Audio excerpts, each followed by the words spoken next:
Olá, eu sou Lauro Jardim. Eu sou o Gabeira. Eu sou o Eu e Crivella. Gabeira estamos novamente aqui para uma edição especial do nosso podcast. A gente vai dar sequência à série de entrevistas com os candidatos a prefeito do Rio de São Paulo. A gente já fez uma entrevista com o candidato a prefeito Eduardo Paes. Já fizemos hoje de manhã uma entrevista com o prefeito de São Paulo, Bruno Covas.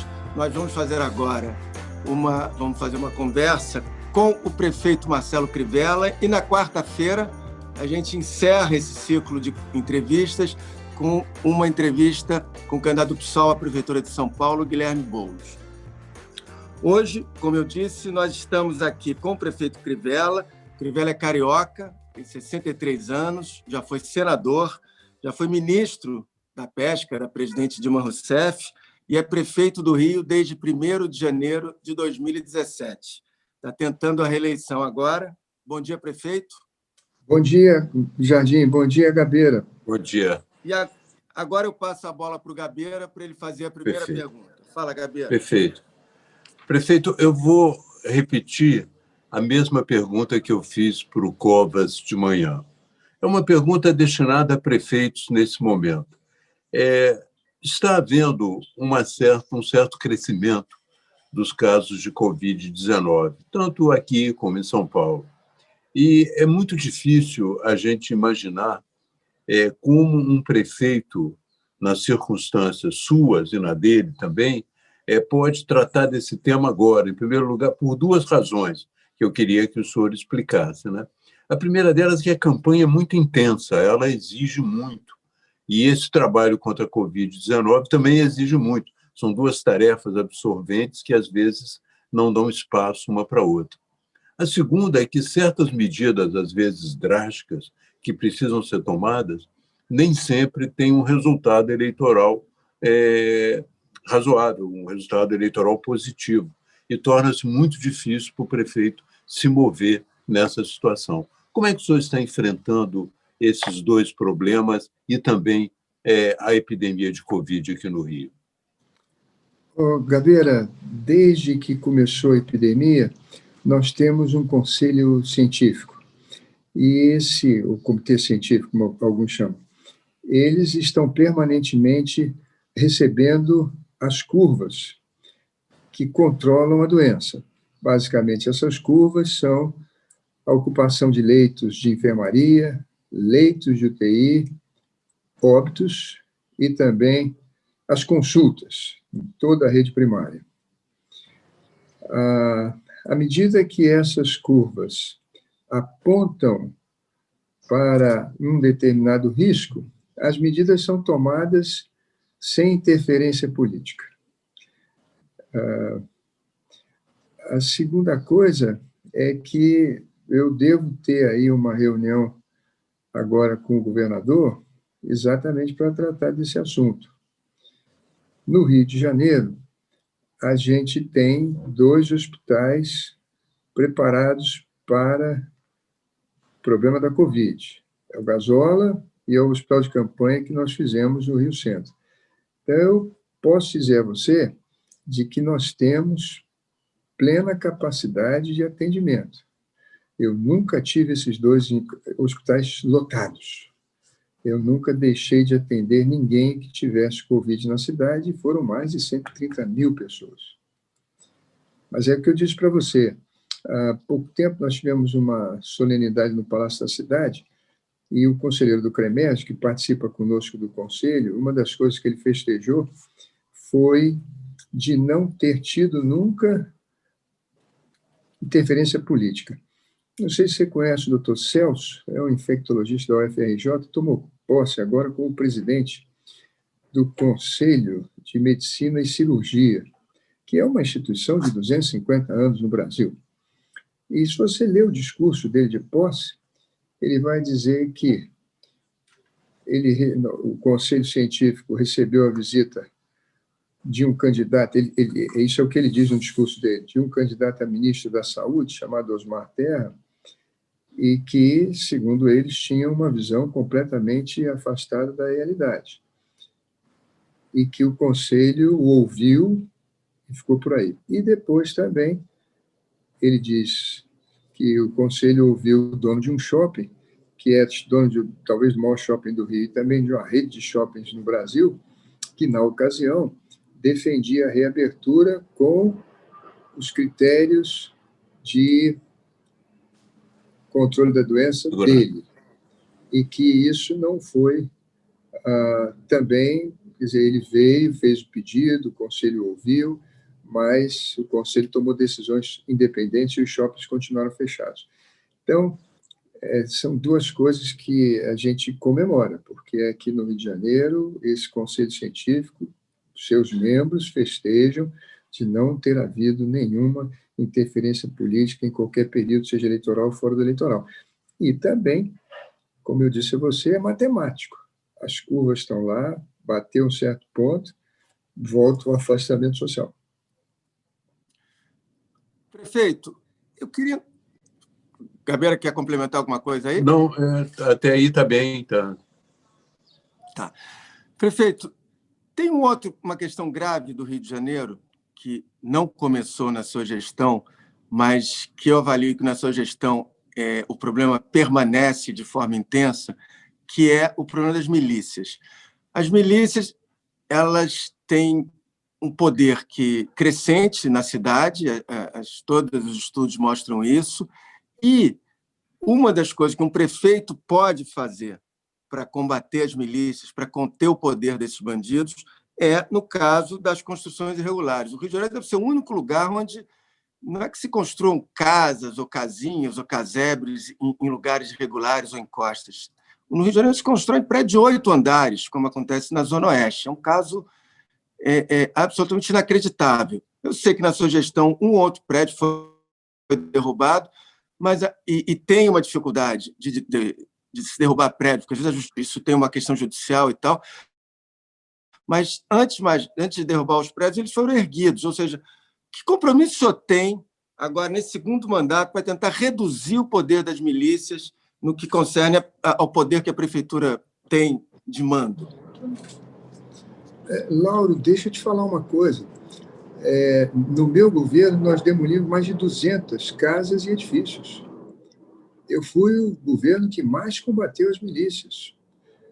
Só na Muzema, eu posso dar a você aí mais de 20 prédios demolidos. Aqueles que eu não consegui demolir é porque a milícia adota uma estratégia de colocar uma pessoa morando, e aí o que ocorre? A pessoa entra na justiça e diz: é o único bem que eu tenho, e a justiça abre prazo. Aí você vai dizer assim: mas, Crivella, o prédio não se constrói de um dia para o outro. Isso, essa que é a questão. Pois é. Começou no governo do Eduardo. No meu governo... Todos os prédios começaram no governo do Eduardo Paes? Nenhum foi erguido no tempo do senhor como prefeito? No meu tempo, eu fiscalizei tudo e falei, eu digo a você, e posso te mandar, se você quiser depois, aí, a relação dos prédios que eu demoli. Foram centenas. Mas nenhum prédio foi construído, foi erguido nesses 4 anos que o senhor é prefeito do Rio de Janeiro de forma ilegal pelas milícias? Olha, Lauro, eu posso te garantir que prédio de 8 andares, 4 andares, 6 andares, não, eventualmente uma casa ou outra pode ter passado.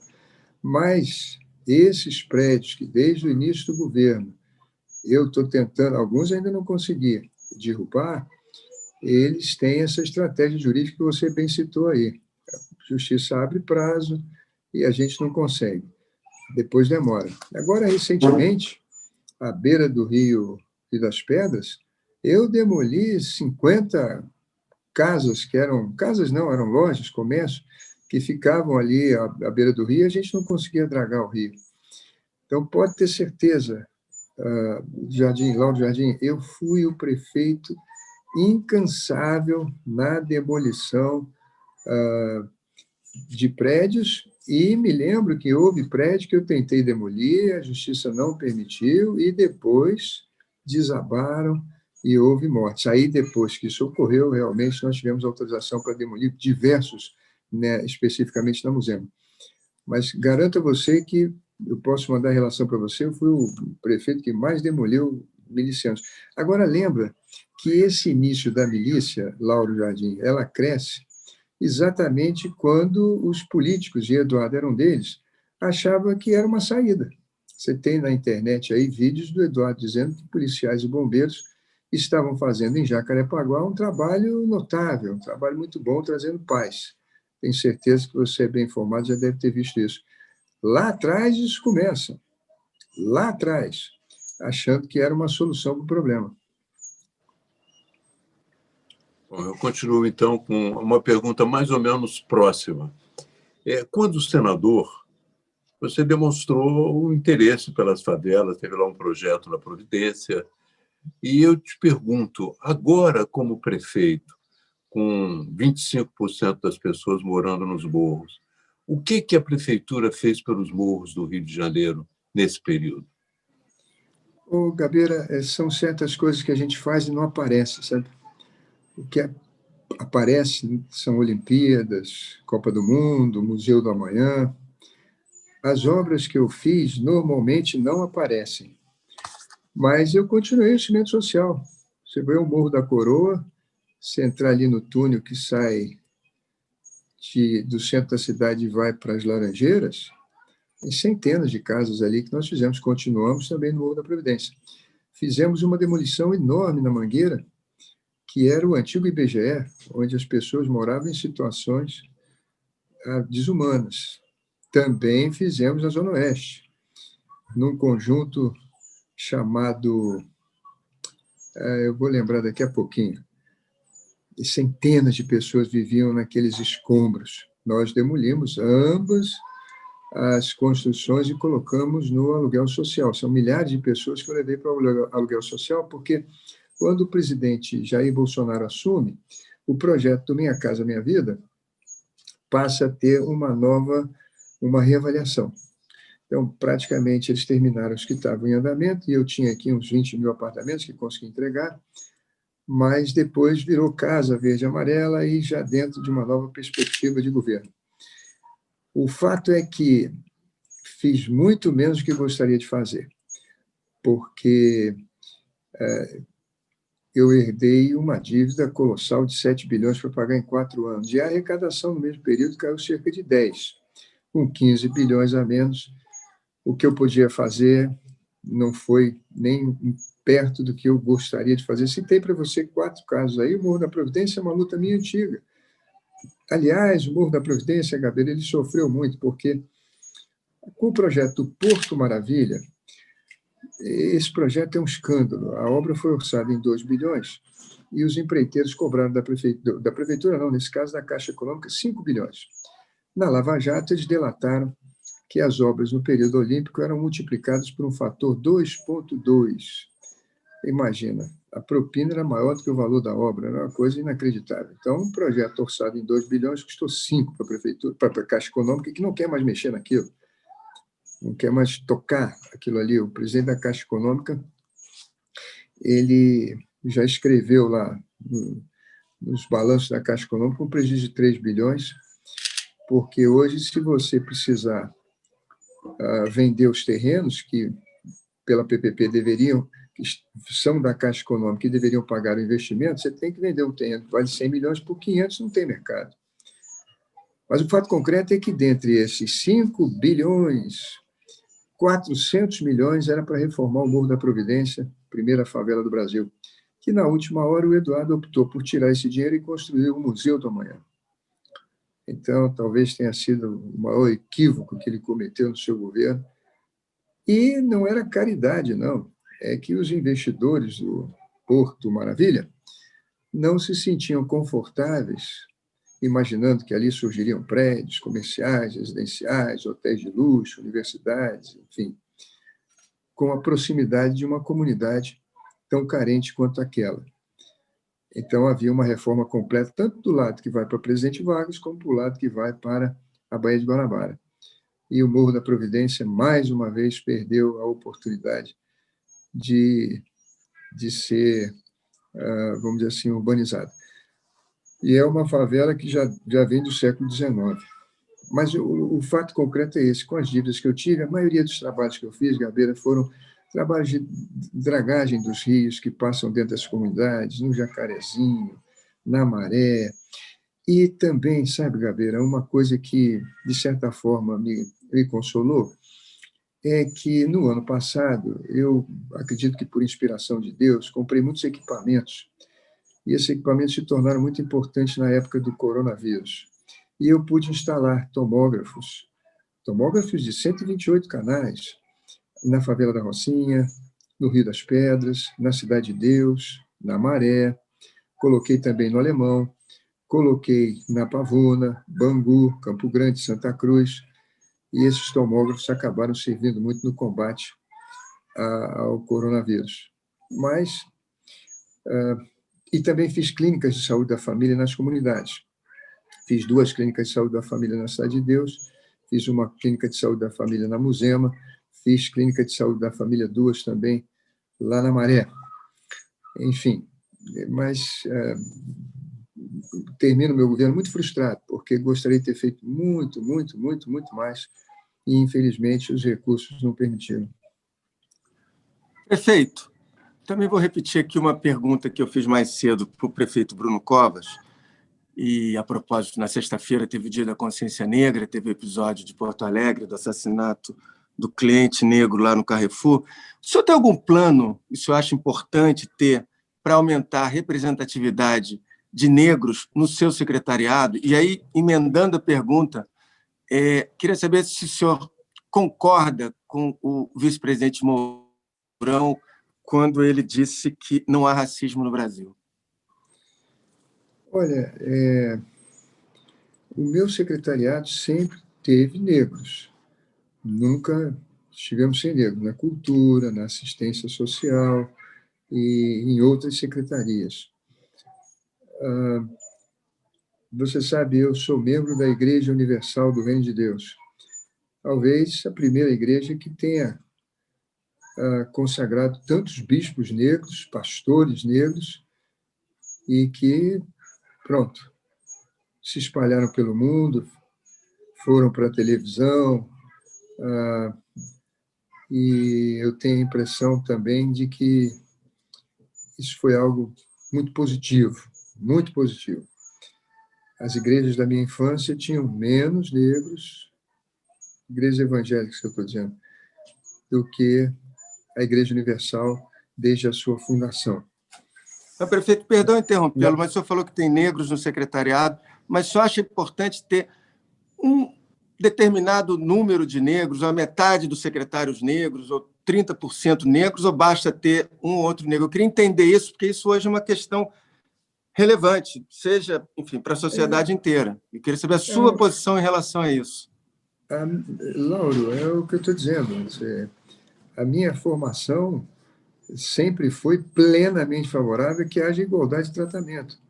Deixa eu lembrar para você, Lauro, eu fui o primeiro branco a fazer reuniões no Soweto, com 50 mil negros no estádio, na época do apartheid. Isso foi notícia no mundo. Lauro Jardim, eu fui o primeiro branco a fazer reunião no Soweto, num estádio chamado First National Bank, onde começou a Copa do Mundo, na África do Sul, em que eu era o único branco. E tinham 50 mil Zulus, Chutos, Poças, Sonas, Xanganes, Pedes. Se eu voltar à África hoje, certamente, nesses estádios lotados, todos vão me conhecer. De tal maneira que não tenha dúvida de que, no meu coração, eu acho que a participação tem que ser de todos os brasileiros, e se tivermos que escolher entre um e outro, devemos dar até preferência a eles. No meu secretariado, Eduardo chegou a ter 35 secretários, eu tenho 13, 7 são mulheres. 7 são mulheres. Educação é mulher, saúde é mulher, fazenda é mulher, assistência social é mulher, negra, enfim. Pode ter certeza que, no meu coração, fazer com que os negros no Brasil sejam redimidos de um passado em glória. Eu gostaria que você escrevesse nessa entrevista uma coisa que eu vou falar aqui agora. O Brasil o Brasil era o açúcar era o negro. O Brasil chega à época dos meus avós, o Brasil era o café, e o café era o negro. sucessivas gerações de negros, pobres, criaram a riqueza desse país, dela não participaram. Viviam em senzalas, depois em favelas, média de idade de 45, 55 anos, alto índice de aborto, alto índice de suicídio. E o que essa turma toda deixou para nós? A herança que eles nos deixaram é o samba. E, infelizmente, as pessoas acham que o Crivella não gosta de samba. Eu fui o primeiro cantor gospel a gravar um samba. E, na época, foi um choque no meio evangélico. No meu governo, eu organizei centenas de rodas de samba por toda a cidade. Quase 400. Eu aumentei os recursos das escolas de samba da Intendente Magalhães.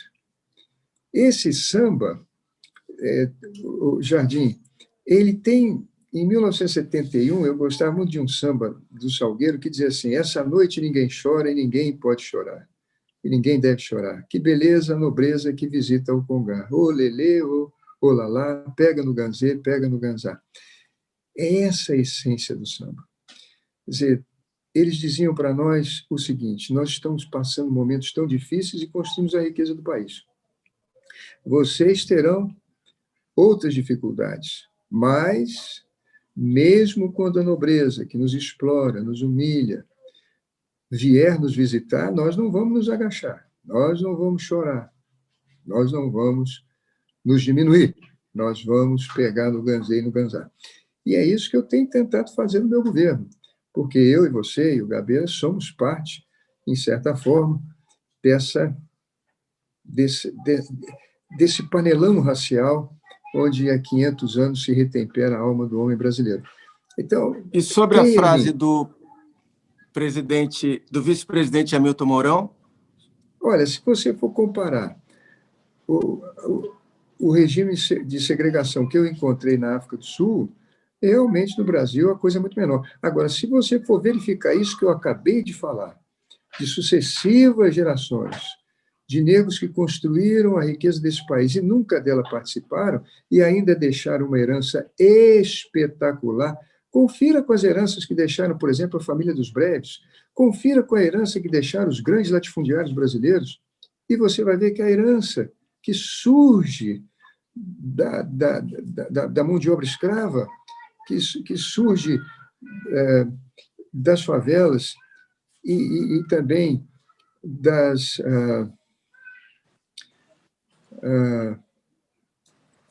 me foge o nome agora, das senzalas.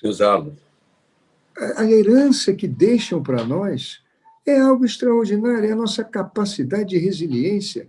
Nós somos um povo extraordinário para superar dificuldades. Veja como somos fantásticos, mesmo com a violência que impera no Brasil, com essa persistente desigualdade, nós conseguimos sobreviver a uma corrupção anômica da política, que não é de agora, e que é impressionante a bondade com que a sociedade olha para isso. Meu Deus do céu, isso me parece uma ama que, na Casa Grande, se dedica com um amor extraordinário àqueles que, no fundo, a desprezam. Então, é assim, nós somos o Brasil, nós somos isso. Mas eu queria deixar claro aqui, viu, Jardim, que eu compreendo a história do Brasil, eu a respeito muito, eu faço parte dela. Pode ter certeza que, quando fui para a África e eu falava com as comunidades negras de lá, eles diziam: esse cara não é branco, pô. A afinidade que havia entre nós, de alma, eu diria, era uma coisa transcendental. De tal maneira que, em plena época do apartheid, eu reunia centenas. E não era só lá, não. Malawi, Zâmbia, Quênia, Uganda, Madagascar. Eu vivi 10 anos lá. Como é que nós conseguimos vencer isso? Exatamente por esse poder que o brasileiro tem, que nem sabe que tem, de ser um povo miscigenado. Um povo que vem de... Quer dizer, não há nenhum de nós que no DNA não tenha um percentual de genes africanos. Todos nós temos. O fato concreto talvez seja por isso que o ministro Mourão fala, né, do racismo brasileiro comparadamente ao racismo de apartheid, sendo uma coisa muito menor. Mas, na nossa sociedade, sem sombra de dúvida, temos uma dívida enorme e devemos nos redimir dela. Crivella, eu não quero problematizar, não é? Mas não só o Mourão, como o presidente da República, no discurso do G20, eles não relativizam o racismo no Brasil. Eles afirmam que ele não existe, que é uma importação, é uma coisa trazida de fora para o Brasil com a intenção de fazer uma luta pelo poder. Então, o que está em jogo hoje no Brasil é essa tomada de consciência crescente da existência desse racismo estrutural e parece que o presidente da República e o ministro Mourão eles continuam com aquela visão do século passado de que o Brasil é um país sem racismo. Pois é, mas se nós formos ver os índices de desenvolvimento econômico, os acessos às universidades e também a própria moradia e a vulnerabilidade à violência, infelizmente, ela incide em percentual muito maior em relação à comunidade negra brasileira. Exatamente. Isso são números, são coisas inegáveis. Fatos, não? Infelizmente, são números, são coisas inegáveis. Agora, é claro que a gente não vai encontrar o que eu encontrei na África do Sul, que era uma coisa horrível. Realmente havia, desde o século XX, 1920, uma política realmente de apartheid escrita no papel. Era crime um branco se casar com uma negra ou morarem nas mesmas comunidades. A praia, por exemplo, em Durban, eu morei um certo tempo em Durban, imagina a praia de Copacabana. No posto 6, você tem 500 metros para brancos. Depois você tem, obrigatoriamente, um espaço vazio de 3 quilômetros, e ali no meio, próximo ali, vamos dizer, ao Copacabana Palace, você tem um espaço para os chamados coloreds, que são os muçulmanos, são os indianos. E lá no posto 6, perdão, lá no Leme, lá encostada à pedra, você tinha a área dos negros. Essa era a praia que eu conheci em Durban, quando cheguei na África. E qualquer contato que houvesse, as polícias podiam abater com tiro. Isso não tem no Brasil, graças a Deus não tem no Brasil. Mas, quando nós vamos olhar as comunidades carentes, nós temos ali uma mistura de nordestinos e negros. Os nordestinos que vieram das volantes da Guerra de Farrapos e também os negros que, eu não sei se vocês lembram, mas Dom Pedro II fez aquela lei Voluntários da Pátria e mandou para a Guerra do Paraguai uma quantidade enorme de negros. O primeiro navio saiu de campo, chamava Séries, e eram pessoas que trabalhavam na cana-de-açúcar. A guerra durou 5 anos, quando voltaram... Bom, a lei dos Voluntários da Pátria, ela prometia aos negros escravos alforria se fossem lutar na Guerra do Paraguai. Agora, a alforria era sem cidadania. Era, mais uma vez, a política com as suas artimanhas, com a sua malícia, com a sua maldade. Voltam, são alforriados, mas não têm cidadania.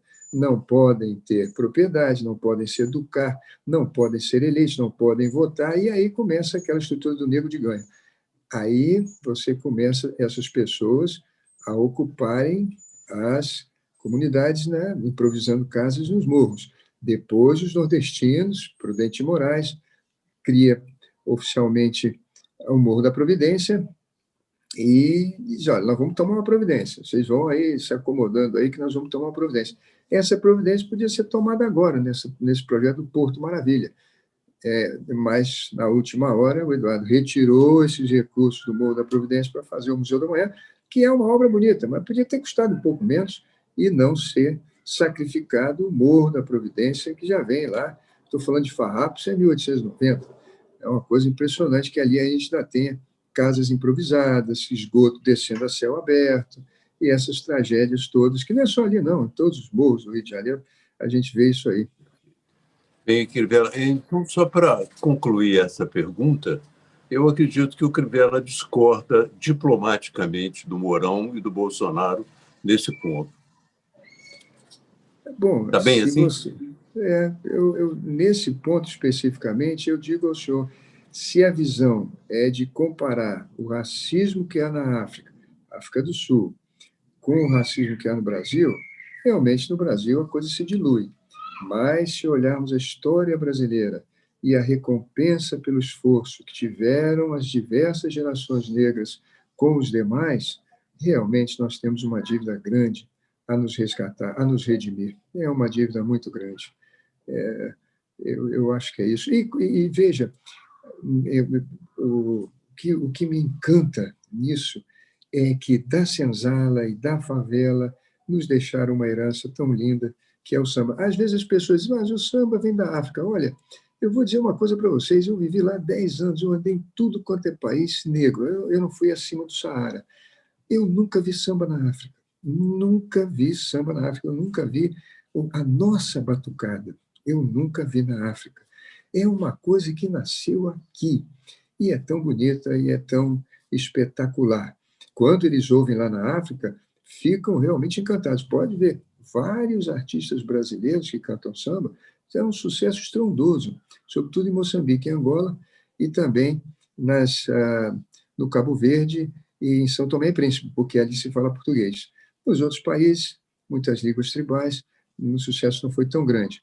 Mas, digo a vocês, o samba realmente é uma herança espetacular que veio do sofrimento, da luta, da alma, da expressão deles todos, e que é tão simbolizado nesse samba lá do Salgueiro, que era da minha época de garoto, e que me encantava tanto, que é isso aí, pega no ganzê, pega no ganzá, não reclama da vida, vai trabalhar, pô, lembra do nosso sofrimento na senzala e não reclama, vamos em frente, vamos em frente, pega no ganzê, pega no ganzá. Prefeito, na semana passada, o senhor gravou um vídeo de campanha em que dizia que se o Eduardo Paes vencesse a eleição, teria um acordo para entregar ao PSOL a Secretaria de Educação e isso resultaria no ensino de pedofilia nas escolas. Vou ler o que o senhor disse aqui abre aspas.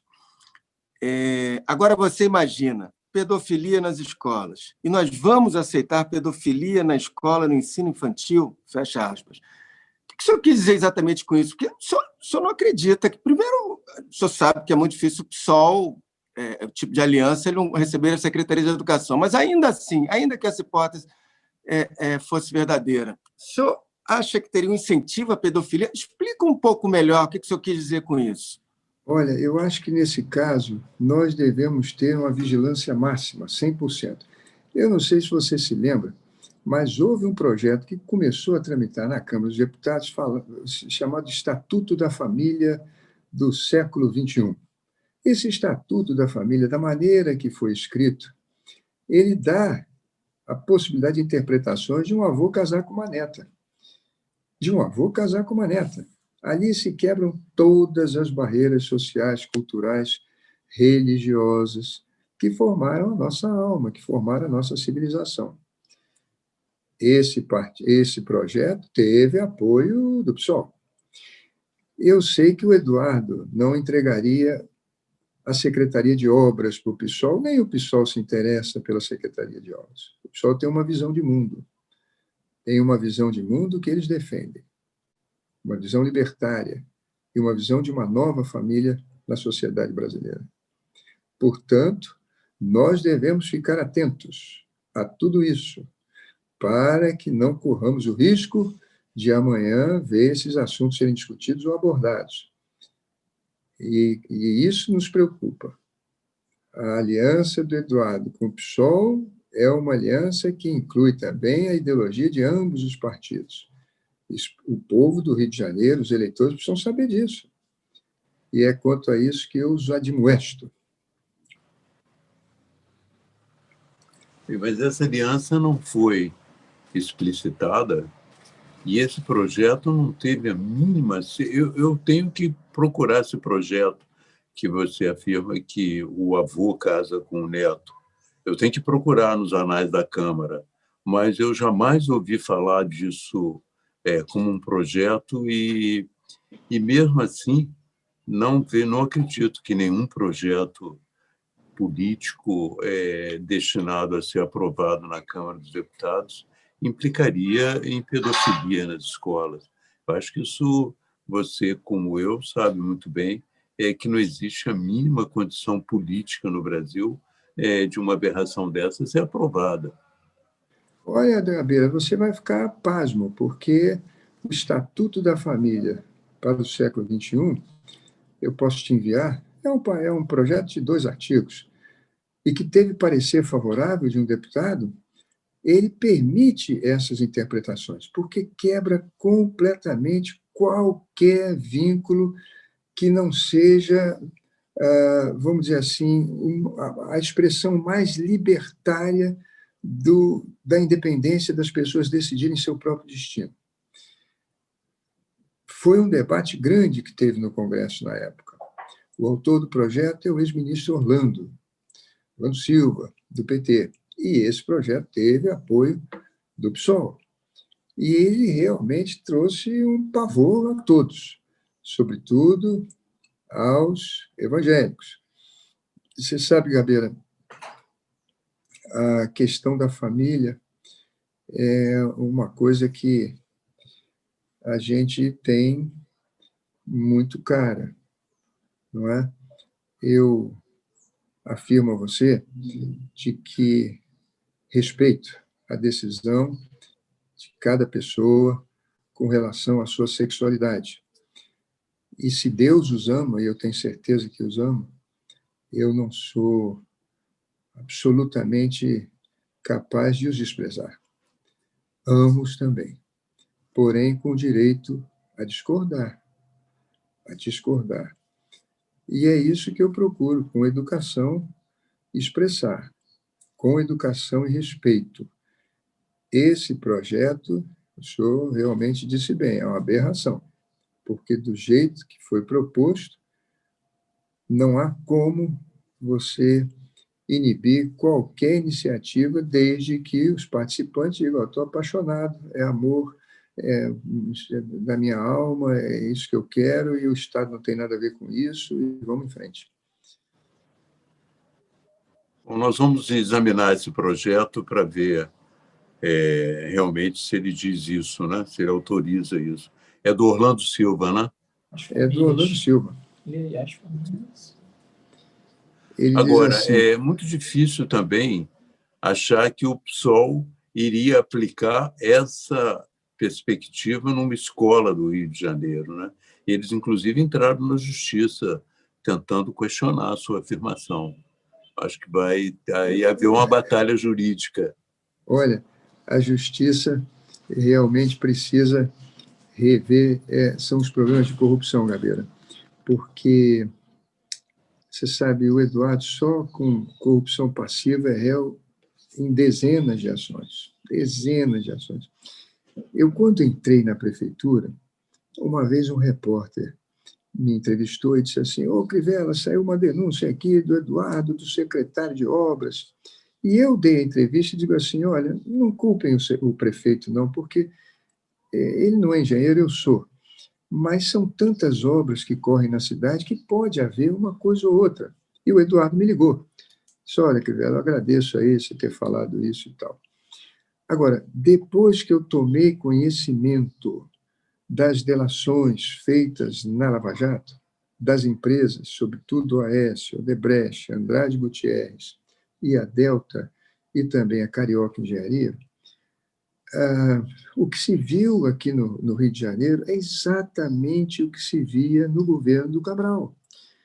Essas obras não eram sujeitas a critérios técnicos, não se faziam orçamentos. Quando você vai fazer uma obra, definidos os projetos, você tem que fazer o orçamento. Você pode usar a tabela PINE, a de São Paulo, você pode usar a tabela EMOP, você pode usar a Fundação Getúlio Vargas, ou você pode usar a SCO, que é o Sistema de Custo de Obras da Prefeitura. E pronto, você faz o seu orçamento, há uma discussão a respeito de quantidades, de valores, etc., e depois lança-se numa licitação. E as pessoas concorrem. Isso não ocorria. Não ocorria no governo do Cabral, não ocorria no governo do Eduardo Paes. Como eu disse a vocês, as empresas dizem, os funcionários dizem também, de que era usado um fator de correção. Então, se fazia um orçamento e multiplicava por 2,2. Veja, quando você multiplica por 2,2, esse valor adicional fica maior do que o valor da obra orçada por uma dessas tabelas tradicionais. Então, me desculpe, mas a propina é maior do que o objeto do contrato, não é a obra, é a propina. A obra passa a ser um aditivo, uma contrapartida. Assim foi, por exemplo, a Transolímpica. A Transolímpica foi orçada em 965 milhões, segundo os relatores. Custou para a prefeitura 2 bilhões e 200 milhões. Olha, ainda vou dizer mais a vocês. Quando essas notícias chegaram a mim, eu não acreditei. Eu disse, olha, isso é conversa de delator para diminuir a pena. Então, nomeei no Diário Oficial uma comissão de engenheiros orçamentistas e de contadores e auditores experientes da Prefeitura, da Controladoria e da Secretaria de Obras. Aqueles delatores da Lava Jato, que devolveram dinheiro, 700 milhões, os fiscais da Prefeitura devolveram à Lava Jato milhões e milhões e milhões, da Polícia Federal, o Ministério Público Federal, o valor chegou a esse, entre dinheiro em contas no Brasil e no exterior, propriedades, loterias esportivas, comércio, etc. Eles, então, vieram e mostraram que nos aditivos, que nos itens especiais e nos reajustes, eles dobravam o valor da obra e botavam mais 10%. Olha que coisa impressionante. Eu nunca imaginei que isso pudesse estar ocorrendo na cidade do Rio de Janeiro, como ocorria no estado do Rio de Janeiro. Diante disso, eu fiquei apavorado, porque as empresas diziam que essas maracutaias eram decididas no gabinete do prefeito. A Odebrecht, que tinha um departamento estruturado para pagar propina, ela disse que depositou recursos em 2 contas no exterior, uma na Suíça, outra nas Bahamas. A empresa da Suíça se chama Waterford, e a outra chama Silva, Waterford Management Group, e a outra Silva Capital Group. Ali se depositaram 5 milhões de dólares. Me parece, o processo está com o juiz Itabaiana, e não tem mais sigilo. Vocês podem ter acesso, vocês vão ler isso tudo. Ali tem o nome dos doleiros, tem o nome das transportadoras, tem os funcionários, tem as contas, tem as datas de entrega do dinheiro, aonde entregaram, os valores que entregaram. Um escândalo, uma coisa absurda. É impressionante, rapaz, como é que isso ainda permite um candidato estar em primeiro lugar na votação. Algo assim que realmente surpreende. Eu vou te fazer uma pergunta que também é estratégica. O candidato adversário, Eduardo Paes, está em primeiro lugar. Mas existe uma grande, segundo as pesquisas, uma grande rejeição à sua administração.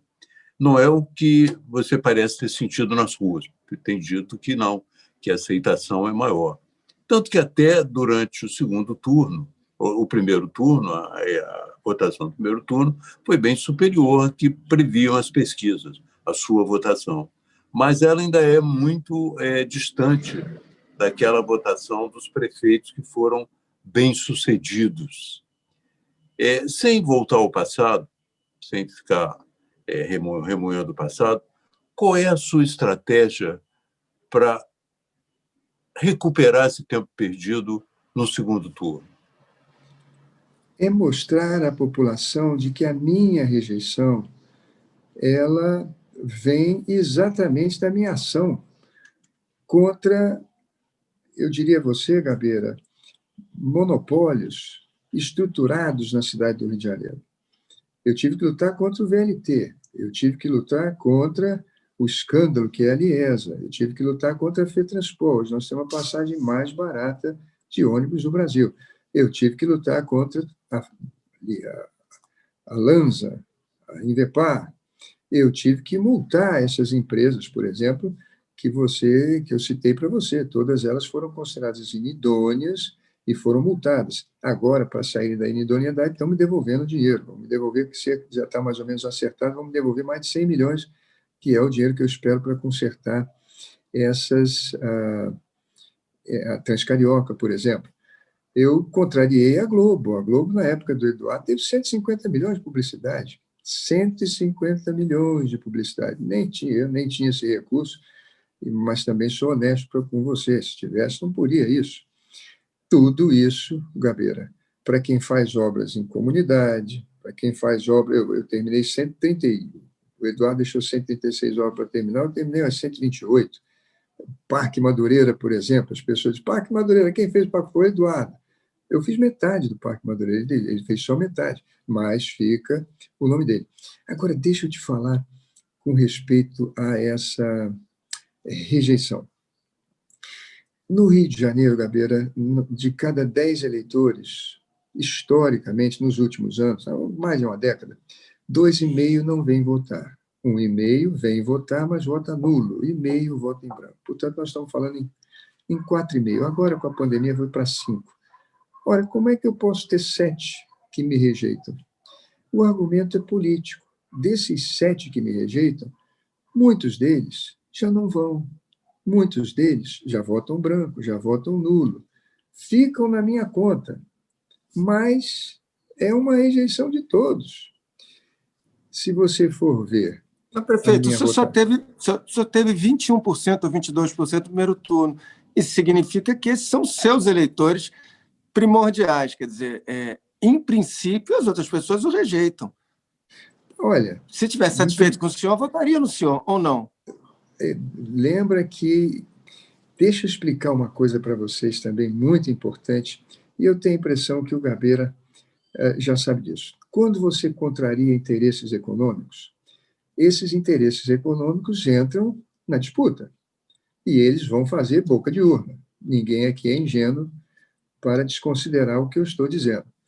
Mas os políticos sabem que a boca de urna não tem muita efetividade se não for acompanhada por um argumento adicional. Ou seja, o adversário perdeu. Tem 70% de rejeição. Então, aquela pessoa que acaba, no momento de pandemia, sendo forçada a receber uma vantagem para dar o voto, não é compra de voto, é dizer o seguinte, o Lauro Jardim, eu vou te dar R$100 para você fazer boca de urna a 500 metros da urna. Você fica lá até 10 horas da manhã, 11 horas, depois você vai para a praia. Mas eu vou conferir na sua sessão se está lá o voto seu e da sua família. E muitas vezes as pessoas pegam esse dinheiro e não votam. Não votam. Agora, quando existe um argumento adicional, dizendo assim, olha, o adversário está morto, ele tem 70% de rejeição, esse candidato já vai ganhar. Aí as pessoas dizem assim, puxa vida, esse aí já ganhou mesmo, de repente o outro promete um emprego, o outro promete que vai fazer alguma coisa aqui na rua, trocar lâmpada, fazer asfalto. Tem que haver essas duas coisas. Então, quando há essas duas coisas, lembre-se que eu contrariei poderosos interesses econômicos na minha cidade, que nunca foram contrariados. Aliás, no Brasil, quem foi que transformou em inidôneo empresas desse tamanho? E as multou. Quem conseguiu fazer com que a Liesa pagasse o carnaval e também a Globo? Quem conseguiu que a FETransport pusesse a passagem, a Rio Ônibus, mais barata do Brasil, sem ter que pagar gratuidade? Lembra que com o Eduardo a passagem era cara e ainda se recebia 240 milhões de reais da educação, que agora foram bloqueados na conta dele para pagar gratuidade.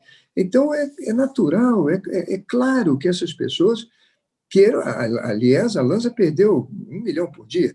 Essas pessoas, com certeza, vão participar da eleição à sua maneira, vão dar recursos. E, usando esses dois argumentos, que é contratando pessoas e dando a elas o argumento que o outro está morto, mas não estamos mortos, não. Agora, no segundo turno, você vai ver de que a eleição será disputada passo a passo, palmo a palmo. Eu lembro a vocês também o seguinte, o Eduardo, no primeiro turno, ele teve os votos dele, que eram parecidos com o meu, viu? No início da eleição, eu fazia pesquisas, A gente tinha os dois, 20%. Depois ele sobe muito. Tem boca de urna e tem também a votação do PSOL. Interessante. O PSOL deu para a sua candidata o mesmo voto que deu para o Tarcísio Meira, mas eles elegeram outros 6 vereadores. Na eleição, o Tarcísio, desculpe, Tarcísio Mota, perdão. Tarcísio Mota, perdão. O Tarcísio Mota, ele teve os votos da candidata a prefeita, mas teve 6 vereadores que não votaram na prefeita, que votaram no Eduardo. Veja que o Eduardo pula para frente com uma boca de urna espetacular, uma boca de urna fantástica, e com os votos do PSOL. 4 anos atrás, quando eu fui para o segundo turno com o candidato Freixo, ele teve os votos do PSOL na cidade, que para um executivo chegam a 500 mil votos. Mais do que isso, a candidata deles teve só 80 mil votos. Então, o PSOL, já no primeiro turno, votou Eduardo Paes. Com a boca de urna, chegou aos 37 que ele teve. Agora, deixa eu lembrar uma outra coisa para vocês também. Essa boca de urna não é muito efetiva no segundo turno, porque já não há mais o engajamento de dezenas, centenas, milhares de vereadores nas ruas, nas comunidades. Aí, o vereador que ganhou vai para a praia, o vereador que perdeu fica de ressaca, e eles, então, vão embora. Então, eu espero que agora, no segundo turno, a gente tenha uma disputa mais Crivella e Eduardo ali, né, para ver quem vai ganhar. Prefeito, nosso tempo está acabando, já temos aqui praticamente 1 hora de conversa, mas o senhor tem um tempinho aí para se despedir. Olha, eu quero agradecer muito a cortesia do Lauro Jardim, a cortesia do Gabeira. Muito obrigado por vocês terem sido tão pacientes em me ouvirem. E dizer ao povo do Rio de Janeiro uma coisa muito importante, muito importante. A gente precisa agora pensar na pandemia, a pandemia do Covid-19. Veja, nós temos uma equipe que já está há 10 meses enfrentando essa situação. Eu tenho diretores de hospitais, eu tenho secretária de saúde, eu tenho vigilância sanitária, eu tenho um comitê científico, com pessoas que são diretores de universidades, membros do CREMERG, membros da Academia Nacional de Medicina, infectologistas de renome, e nós estamos, eu diria a vocês, numa situação em que nós não deixamos de atender ninguém, e os números que nós tivemos, mesmo não fazendo lockdown, são, se você dividir o número de pessoas infectadas pela nossa população e dividir, por exemplo, São Paulo pela população deles, São Paulo fez um lockdown, São Paulo tem uma rede estadual, federal, uma rede privada espetacular e municipal também. Nós não pudemos contar com a rede estadual, tivemos 1000 problemas com a rede estadual. Nós temos 0,1% da população. Olha, os especialistas da Fiocruz diziam no início que nós poderíamos perder 3% da população, pelas nossas condições geográficas, pelo surto de tuberculose na Rocinha, e nós perdemos 0,1%. 0,1% é 1/10 de 1%. E 1% é 1/3 de 3%. Então, eu faria um apelo ao povo do Rio de Janeiro. Não é hora de trocar o prefeito. Agora é hora da gente continuar mantendo esse time que equipou todos os hospitais, que colocou tomógrafos nas comunidades carentes, que emprestou, imagina, hein? Nós conseguimos ceder 580 equipamentos para 25 municípios do estado do Rio de Janeiro, que pegaram aqui no Rio de Janeiro. Eu peço às pessoas que, na hora de decidirem o voto, lembrem disso. Eu vi a entrevista do Eduardo para o Gabeira e para o Lauro, e ele disse assim, quais são os seus planos aí na segunda? Eu não tenho plano nenhum, a hora que eu chegar eu vou lá ver e tal. Quer dizer, isso é o jeito da Olimpíada, é o jeito que vai fazer carnaval, é o Eduardo. Eduardo jamais iria comprar equipamentos para hospitais 1 ano antes, como eu comprei. Ele não teria essa preocupação, não teria. Eu posso ser um prefeito chato, eu posso ser o cara que não vai no carnaval, eu posso ser o cara, entendeu? Que não, isso e aquilo, mas uma coisa ninguém pode negar, eu sou preocupado, eu faço oração, eu vou na igreja, eu estou sempre em contato com as pessoas mais carentes, E um ano antes eu fiz essa licitação e comprei equipamentos que ajudaram a gente e deram também condições da gente ajudar 25 municípios. Então, eu fiz até, muita gente diz assim, poxa, o Crivella acabou fazendo o papel do governador, porque o governador estava naquela confusão danada e pronto, acabou não dando resultado. Então, eu peço aos nossos eleitores que ponderem isso, que ponderem isso. Tive um governo muito difícil, 15 bilhões a menos, tive que enfrentar essas maluquices todas, mas se tiver a chance, se Deus permitir, e os meus eleitores e o povo do Rio de Janeiro decidir, então eu vou fazer um governo muito melhor. Eu vou fazer um governo muito melhor. Aprendi, eu não conhecia, estava inexperiente, eu já aprendi apanhando muito, e eu tenho certeza que eu vou fazer um governo muito melhor. Prefeito, obrigado, muito obrigado pela entrevista. Olha, nós examinamos o projeto mencionado pelo Crivella. Na verdade, existe um projeto do Orlando Silva destinado muito mais à união de pessoas do mesmo sexo e não há em nenhum momento no projeto algo que autorize a ideia de relação incestuosa ou mesmo de pedofilia. Foi uma interpretação dos deputados do PSL. É um projeto de um deputado do PCdoB que foi questionado, relatado por um deputado do PDT e questionado por deputados do PSL. O PSOL não entrou nessa história em momento nenhum. Sobre a menção feita pelo prefeito Crivella à verba de publicidade recebida pela TV Globo, o Grupo Globo soltou a seguinte nota, abre aspas, seguindo seus princípios editoriais, o jornalismo do Grupo Globo é independente e está dissociado de negociações de verbas publicitárias. Fecha aspas. Esse programa teve a edição da Fernanda Pontes e do Vitor Carvalho, a edição do vídeo é do Giovanni Sanfilippo. Bom, está terminando o Laura Gabeira especial de hoje. A gente fica por aqui. Tchau. Até lá. Tchau.